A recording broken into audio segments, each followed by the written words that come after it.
Job లేక ఇబ్బంది పడుతున్నారా? అయితే మెడికల్ కోడింగ్ మీకు మంచి ఆప్షన్. వెంటనే కాల్ చేసి కోర్సులో జాయిన్ అవ్వండి.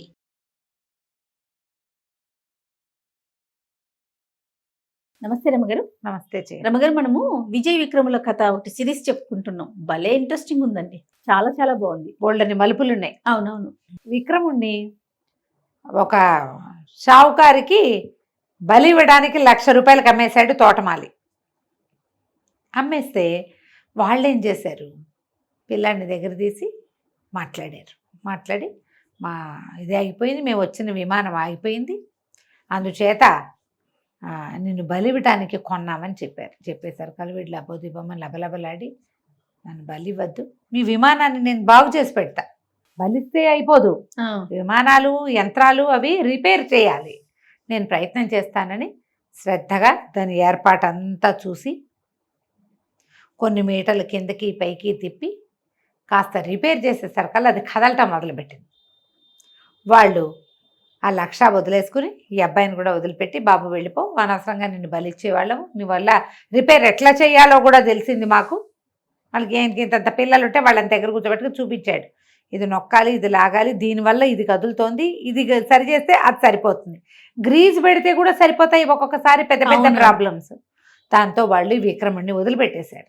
ఆ విక్రముడు కూడా చిచ్చి వీటితో ఉండకూడదు, డబ్బుల కోసం చూసుకుని వృధాగా నా ప్రాణాలు తీయటానికి చేశాడే మోసకాడు, వాళ్ళతో వెళ్ళి వాళ్ళకి పని ఉంది అని చెప్పి నన్ను పంపించేశాడు, చచ్చినా ఇంకా తోటమాలి దగ్గరికి వెళ్ళకూడదు, సరే అన్నయ్య ఎలా ఉంటే అలా ఉంటాడు, నేను ఇక్కడి నుంచి వెళ్ళిపోతానని తోటమాలిని వదిలిపెట్టేసి వెళ్ళిపోయాడు.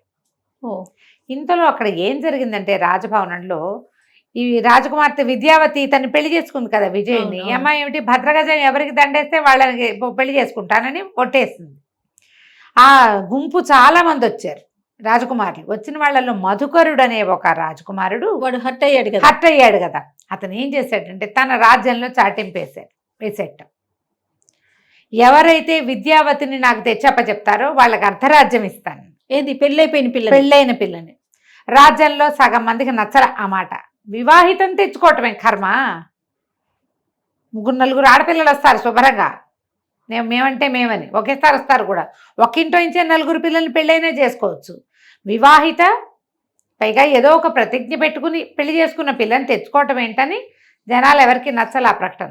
కానీ ఒక ముసలమ్మ తన మనవడికి అర్ధరాజ్యం కావాలని నేను వెళ్ళి సాధించుకొస్తానని వీళ్ళ రాజ్యానికి వచ్చింది. హేమపురం ఆ రాజ్యం పేరు, ఆ విద్యావతి ఉన్న రాజ్యం.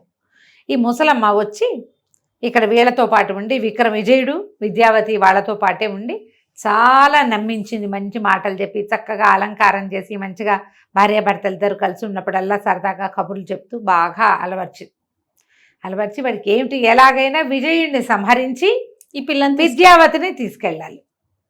ఆవిడ తనతో పాటు గాలిలో ఎగిరే ఒక మంచాన్ని, యంత్రంతో ఎగిరేదాన్ని, చిన్న సైజు విమానం లాంటి దాన్ని తెచ్చి రాజభవనంలో ఓ పక్కన రహస్యంగా పెట్టింది. రోజువారీ పాలు పట్టుకొచ్చి ఇచ్చేది ముసలమ్మ, అందులో ఏలకులని కర్పూరని రుచికరమైన పదార్థాలు వేసేది. అట్లా ఇప్పుడు రోజువారీ ముసలమ్మ తెచ్చే పాలు తాగటానికి అలవాటు పడిన విజయుడు ఒకనాటి రాత్రి ఆమె తెచ్చిన విష పాలు తాగి మరణించాడు. లబో దిబో అక్కడి నుంచి అంత్యక్రియలు చేసేసారు.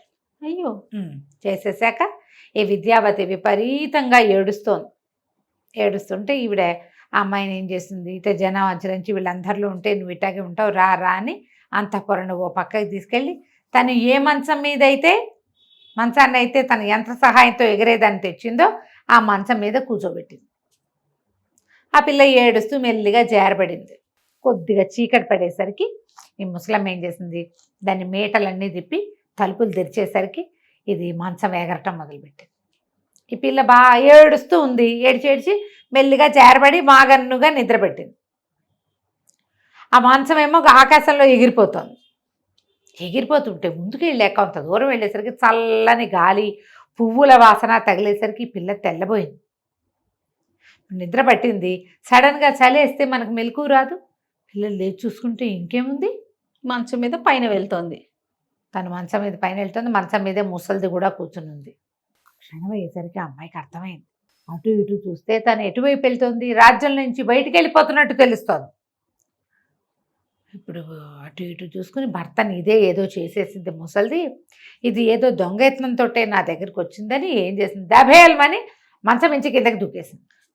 దూకటం కింద ఏదో నదిలో పడిపోయింది. ముసలిది హాహాకారాలు చేసింది కానీ తను దూకలేదు, పట్టుకోలేదు. ఏం చేస్తుంది, ఆ మంచంతో ఎగురుకుంటూ ఆ మధుకరుడి రాజ్యానికి వెళ్ళిపోయింది. ఈ పిల్ల ఇట్లా నదిలో దూకేసింది అనేసరికి అతను చాలా చింతించాడు. రాజ్యంలో అందరూ చెప్పారు పతివ్రతగా ఉంటారు ఆడవాళ్ళు, ఇట్లాంటి పని చేయకూడదు అని. అయ్యో అక్కడైనా బతకనిచ్చాను కాదే, మొగుడు పోయాడు, ఇది అయిపోయింది. దాంతో ఏం చేయలేక ఊరుకున్నాడు. మధుకరుడు ఒప్పుకొని ఊరుకున్నాడు. ఇంకేం జరగల. ఆ అమ్మాయి ఇక్కడ చెరువు ఒడ్డున పడిపోయింది, నదిలో పడింది, కొట్టుకుని నది ఒడ్డుకి కొట్టుకొచ్చింది ఓ పక్కకి. అదే సమయానికి ఈ అబ్బాయి విక్రముడు ఈ తోటమాలి దగ్గర నుంచి వెళ్ళిపోతూ అటు ఇటు ఏదో చిన్న పన్న పనులు చేసుకుంటూ అదే రాజ్యంలో ఉన్నాడు. ఈ రాజ్యపు పొలిమేరల దగ్గరికి వచ్చేసరికల్లా కాస్త మంచినీళ్ళు తాగుదామని నదిలోకి దిగితే నది ఒడ్డు నుంచి కొట్టుకొచ్చి విద్యావతి కనపడిందట. అయ్యో ఎవరో స్త్రీ ఉందని తను గబగబా వెళ్ళి చూస్తే రాజ ఆభరణాలు అవి చీర అవి చూస్తే ఎవరో రాజకన్యలాగా ఉంది. ఆమెను బయటికి లాక్కొచ్చాడు, గట్టు మీదకి ఓ పక్కకి తీసుకొచ్చి అడిగాడు, ఎవరమ్మా ఏమిటి అంటే ఆవిడ వాళ్ళ ఏడ్చి నేనేం చేయను, కొద్ది రోజుల క్రితమే నా వివాహం అయింది, నేను రాజకుమార్తెని, నా పేరు విద్యావతి, విజయుడని నా భర్త చాలా అద్భుతమైన వాడు, అతను నవ్వితే రత్నాలు రాలుతాయి. అడిగాడు, ఏడిస్తే కన్నీళ్ళు గారితే ముత్యాలు రాలుతాయా అన్నాడు. తెలీదు, నవ్వుతాడు, నవ్వితే రత్నాలు రాలుతాయి, నానేమో ఇట్లా అతను కాస్త చనిపోయాడు, ఎంత అద్భుతమైన వాడు అనేసరికి కుర్రాడు ఏడవటం మొదలుపెట్టాడు. చనిపోయాడు అనగానే అన్నయ్య చచ్చిపోయాడని అర్థమైందా, ఇక ఏడవటం మొదలుపెట్టాడు. వీడు ఏడుస్తుంటే కళ్ళలోంచి ముత్యాలు రాలుతుంటే అమ్మాయి నిర్ఘాంతపోయి చూస్తోంది. ఏడిస్తే నీళ్ళు ముత్యాలు రాలుతాయి కదా.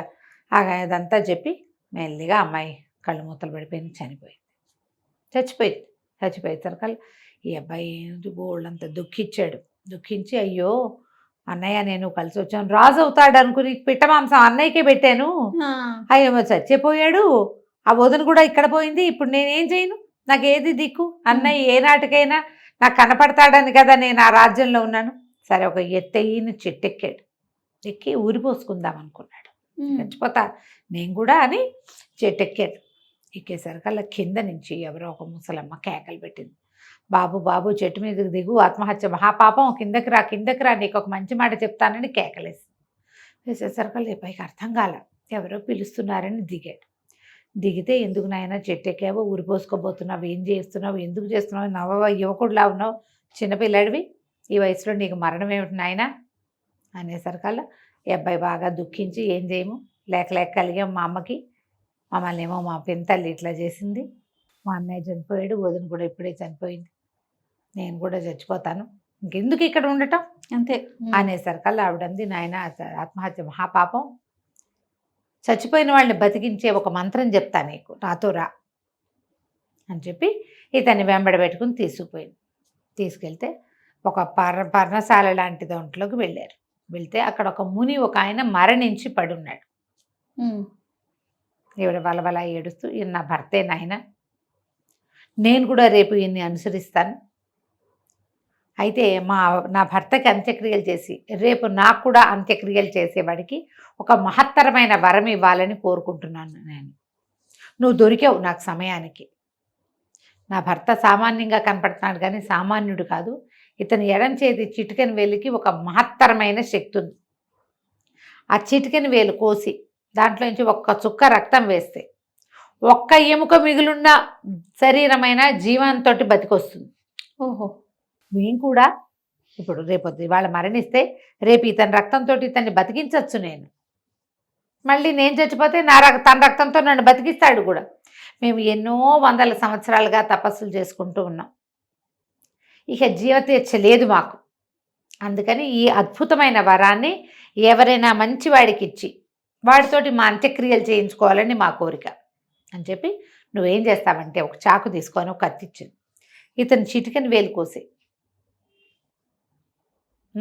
తర్వాత నీ చిటికెన వేలు కోసేసుకో, నీ చిటికెన వేలుని అతనికి అమర్చు, ఆ చిటికెన వేలుని నీ వేలుకి పెట్టుకో, తర్వాత నీకు చెప్తాను విషయం అంతే.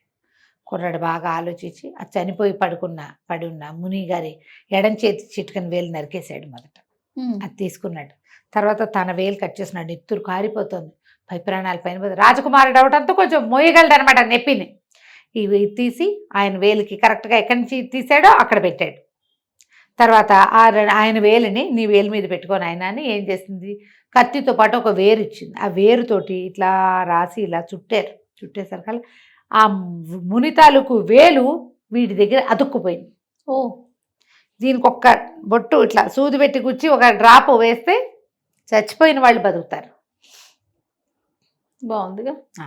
అక్కడి నుంచి ఏం చేసింది, నాయన నా భర్తకు అంత్యక్రియలు చేద్దాం పట్టు అంటే కుర్రాడు ఏం చేశాడు, బయటికి వెళ్ళి ఒక చీటి పేర్చి ఈ మునిగారి శవాన్ని మోసుకెళ్ళి అక్కడ పెట్టి దాని మీద నదికి పోయి శుభ్రంగా స్నానం చేసి వచ్చి సరే ఆమె చీతి వెలిగించి మర్నాడు ఉదయం అస్థి సంచయనం కూడా చేసి దాన్ని నదిలో కలిపాడు. ఆవిడ చాలా సంతోషించి, నాయన ఇవో రాజ్యం పొలిమేరలే కదా, మీ అన్నయ్యని ఎక్కడ దహనం చేశారో నీకు తెలుసుంటుంది కదా రాజకుమారుని, పద అక్కడికి వెళ్దామని. ఇతను ఆవిడ ఇద్దరూ కలిసి వెళ్ళారు. వెళ్తే రాజుగారి శ్మశానం దాకా వెళ్ళి శ్మశానంలో వాళ్ళని కనుక్కున్నారు. ఎక్కడ మొన్న కొత్త రాజుగారు యువరాణి భర్తని దహనం చేశారు బోర్డు అది పెట్టుంది. ఈ కుర్రాడు వేలికి ఒక చిన్న ఘాటు పెట్టి నెత్తురు ఆ మట్టి మీద వేస్తే అక్కడున్న ఆ వాట్లలోంచి చిన్న చిన్న అవశేషాలు మిగులుతాయి. 2 రోజులు కూడా కాలేదు, ఒక్క రోజేగా అయ్యింది. అవును. లేచి కూర్చున్నాడు విజయుడు. తమ్ముడిని చూసి కావలేసుకున్నాడు. ఏమిట్రా నాయన నువ్వు ఇక్కడున్నావు, ఎక్కడికి వచ్చావు, నేనెక్కడన్నా నువ్వెక్కడున్నావు, ఇదేమిటి ఇక్కడున్నాం మనం అంటే జరిగిందంతా చెప్పాడు. చెప్పిన తర్వాత ఇక విద్యావతి మరణించింది, ఆమె జోలు లేదు వీళ్ళకి. అయ్యో, ఇక ఈ బతికొచ్చిన దీంట్లో అది మర్చిపోయారు. అక్కడి నుంచి మర్నాడు ఏమైంది, ఆ ముసలమ్మతో కలిసి ఆవిడ దీనికి వచ్చారు, ఆశ్రమానికి వస్తే మర్నాడు ఆమె మరణించింది. అన్నదమ్ములు ఇద్దరూ కలిసి దహన సంస్కారాలు చేశారు. చేసిన తర్వాత ఇంకక్కడి నుంచి బయలుదేరి వెళ్ళిపోయారు. వీళ్ళు వెళ్ళగా కొంత దూరంలో వెళ్ళిన తర్వాత ఒక చందనపు వృక్షాలన్న ఒక వనంలోకి ప్రవేశించారు. ఒక గంధపు చెట్టు, చందనపు వృక్షం అంటే గంధపు చెట్టు, ఆ గంధపు చెట్టు కింద విశ్రాంతిగా పడుకున్నారు. ఆ గంధపు చెట్టు మీద ఒక రాజహంసల జంట గూడు కట్టుకుని ఉన్నాయి. వీళ్ళకి పక్షి భాష తెలుసు కానీ పక్షులు లేవు, గూట్లో పిల్లలు ఉన్నాయి. ఓహో. వీళ్ళ గంధపు చెట్టు పక్కన పడుకుంటే ఇంతలో ఏమైంది, అక్కడ ఒక పెద్ద మహాసర్పం ఒకటి ఉండేది. అది గుడ్లుని కానీ పిల్లల్ని కానీ తినేసేది. దానికి ఆహారం దొరికినట్టు, ఎప్పుడైనా దొరకకపోతే పైకి ఎక్కి చూసి ఏముందో తినేసేది. పాము ఇట్లా పైకి వెళ్తుంటే పిల్లలు అమ్మో అమ్మో అమ్మ అమ్మ అని పిలిచినాయి. భయం వేస్తోంది అని వీళ్ళకి వినపడింది. మామూలుగా పక్షి కూతలుగా భావిస్తే పక్షి కూతలే, అదే పట్టించుకునేవాళ్ళు కాదు. అక్కడి నుంచి విజయుడు ఏం చేశాడు, రయ్యమని లేచి ఆ పైకెక్కుతున్న పాముని 2 ముక్కలుగా కొట్టేశాడు. తెగి పడిపోయింది పాము. పక్షి కూతలు మానేసినాయి. వీళ్ళిద్దరూ పక్కన పడుకొని నిద్రపోయారు. ఆ రాజహంసలకి ఇప్పటికి ఎంత కాలంగానో ఆ గంధపు చెట్టు మీద గూడుంది, పిల్లలు బతకటం లేదు వాటికి. ఓకే. ఏ పూట సాయంత్రం వచ్చేసరికి గుడ్లు ఉంటాయా లేదా భయమే, పిల్లలు ఉంటాయా లేదా భయమే. ఈసారి గుడ్లు పిల్లలయ్యాయి, పిల్లలు ఉంటాయో ఉండవో తెలీదు. అవి తిరిగి వచ్చేసరికల్లా పిల్లలు సురక్షితంగా ఉండేసరికి పిల్లలిద్దరూ 2 పిల్లలు 3 పిల్లలు 3 వాళ్ళు ఆ పిల్లలు అడిగినాయి, మీకు మేమే మొదటి సంతానమా, మాకంటే ముందు పిల్లలు పుట్టారా అని అడిగితే ఇప్పటిదాకా పుట్టలేదు, ఇప్పుడే మొదటి సంతానం మీరు అని చెప్పేసరికల్లా ఆ పిల్లలు ఏమన్నాయంటే, అయితే మీరు కృతజ్ఞతలు చెప్పాల్సిన వాడు ఒక రాజకుమారుడి కింద పడుకున్నాడు, ఒక మహాసర్పం, ఆ సర్పాన్ని అతను చంపేశాడు, మమ్మల్ని రక్షించాడు, ఇక మాకే బాధ లేదు, మీకు కొన్నాళ్ళు పోయాక మాకు రెక్కలు పుట్టుగా వచ్చాక మీరు మమ్మల్ని ఎగిరించవచ్చు అనేసరికి రాజహంసలు ఆశ్చర్యపోయింది. 2 దిగొచ్చి ఈ రాజకుమారులు ఇద్దరు పడుకున్న చోట కూర్చుని ఏడవటం మొదలుపెట్టాయి. విపరీతంగా శోకించింది. రాజకుమారులు ఇద్దరు లేచారు. లేస్తే వాళ్ళు అన్నారు, మేమేం చేయలేదు మిమ్మల్ని, మేము మీ జోలికి కూడా రాలా, ఊరికే పడుకున్నాం, రేపు లేచి వెళ్ళిపోతాం, నేను చేసిన పొరపాటల్లో ఒక రాజసర్పం పైకి చెట్టెక్కుతుంటే దాన్ని కొట్టేశాను, గంధపు చెట్టుకి దెబ్బ తగిలిందా, మీకు ఏమైనా ఇబ్బంది అయిందంటే అవి 2 తెగేడిచి, నాయన ఇప్పటికి ఎంతకాలంగానో పిల్లలు దక్కలేదు మాకు, మా పిల్లల్ని దక్కించిన మహానుభావుడివి, నీకు ఏ సహాయమైనా చేయగలుగుతాం మేము. ఓకే. నీకు ఏది కావాలంటే అది చేస్తాము అని చెప్పి కావలిచ్చుకున్నాయి.